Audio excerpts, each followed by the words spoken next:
started off my education in English. So I'm a creative writer, and my undergraduate degree is in English and creative writing. The reason I chose to go down critical race and ethnic studies path is because I was trying to understand the society in which we live more as an immigrant to this country and as an immigrant who moved to the Southeast United States. When I moved here at the age of 7, I was always trying to understand particularly race relations in the US.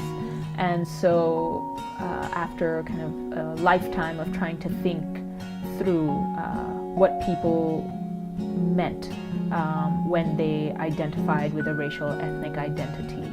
What does that look like culturally? Is it only about phenotype?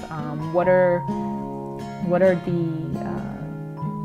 are the nuances of the systems of kind of oppression, systems of racism, xenophobia? What keeps them going? And then what are some effective ways to counteract them? So these were kind of personal interests of mine that I translated into scholarly work. When this opportunity came up at PC, I thought it was so great to start something from the ground up in a community that was really poised to take that next step in its own development. The motivation is here, the interest is here, and I found that within this community there's a lot of institutional memory because there are so many people who are on faculty here, who are administrative leaders, who went to school here, right, or are also alumni. And same thing with students. Students have parents who are alumni, or their younger siblings are joining them at the college.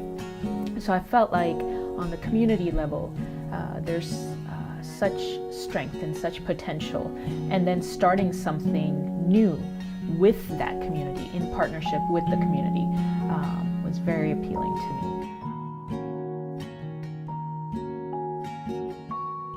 Specifically with students, really not thinking about students as four-year participants, but being very attentive to and serious about their roles as alumni.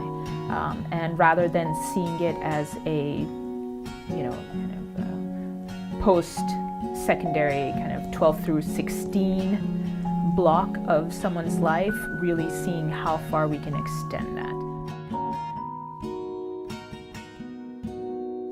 At the center, I have some undergraduate fellows, and this is the first year that, obviously first year of the center and first time I'm trying this fellowship. But one thing that I would like to do is always have a certain number of fellows who are seniors. So this time, over half of the fellows are seniors. And I don't just see this as a way to help them develop and think through their next steps as people who are going to be entering the workforce or entering graduate programs, but also to then see how can we transition from them being fellows to them being alumni who have a connection to the center.